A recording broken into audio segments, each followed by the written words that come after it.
ప్రభుత్వ భూముల్ని, దేవస్థానం భూముల్ని మనం అడ్డగా అమ్ముకున్నా సరే అడిగేవాడు లేడు, అడిగినా మేము సమాధానం చెప్పాల్సినటువంటి పని లేదు అనేటువంటి విధంగా ఈరోజు అధికారులు ఉన్నారు.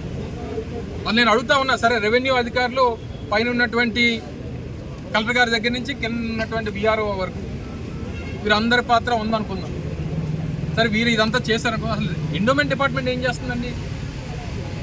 ఎండోమెంట్ డిపార్ట్మెంట్ ఈ పాటికే వచ్చి ఇక్కడ బోర్డు పెట్టి ఇది ఎండోమెంట్ ల్యాండ్ అని చెప్పి ఇక్కడ ఈ పాటికే వారు నోటీస్ బోర్డు పెట్టాల్సినటువంటిది పోయి, హెచ్చరిక బోర్డు పెట్టాల్సింది పోయి, వారు ఎక్కడ పడుకున్నారో తెలియదు.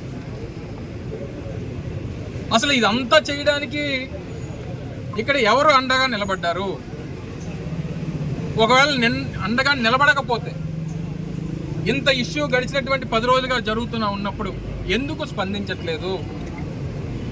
ఎందుకు మాట్లాడట్లేదు?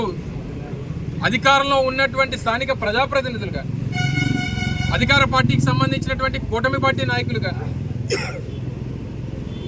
మీరు కానీ మాట్లాడకపోతే కేవలం మీ అండతోనే ఇదంతా జరిగిందని చెప్పి ప్రజలు నమ్ముతా ఉన్నారు.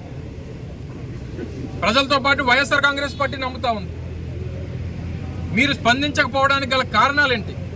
మీ పాత్ర ఏంటి? అధికారులకి మీరు ఇచ్చినటువంటి బలం ఏంటి?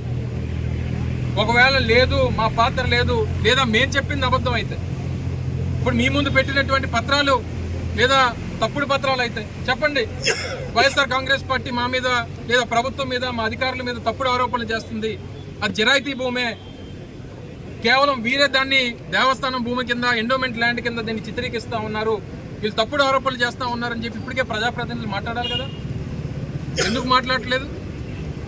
ఒకవేళ తప్పు అయితే మా అధికారులు తప్పు చేశారని చెప్పి ఈ పాటికే మాట్లాడాలి కదా.